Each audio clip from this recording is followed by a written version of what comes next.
आज आपण 10 ते 15 लोकांसाठी झणझणीत असं मटण करी कशी करायची ते पाहणार आहोत. बऱ्याच वेळेला काय होतं, आपली गडबड असते आणि आपल्याला पटकन असं मटण शिजवून घ्यायचं असतं. मग कुकरमध्ये फक्त तुम्ही जर शिट्ट्या करून घेतल्या तर मटणाला फारशी म्हणावी इतकी छान टेस्ट येत नाही.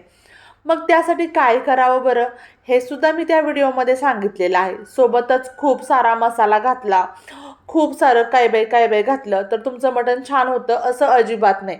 काही ठराविक विशिष्ट गोष्टी जर तुम्ही लक्षात घेतल्या तर तुमचं मटण व्यवस्थित शिजलं. जर रश्श्यामध्ये मटणाचा अर्क उतरला तर तुमचं मटणसुद्धा कमी मसाल्यामध्ये टेस्टी, झणझणीत आणि अमेझिंग होतं.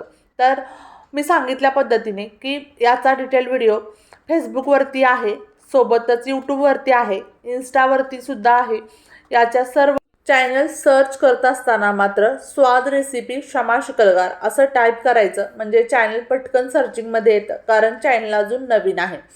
तर तुम्ही सुद्धा या पद्धतीने झणझणीत अशी गावरान पद्धतीने मटण करी करून बघा.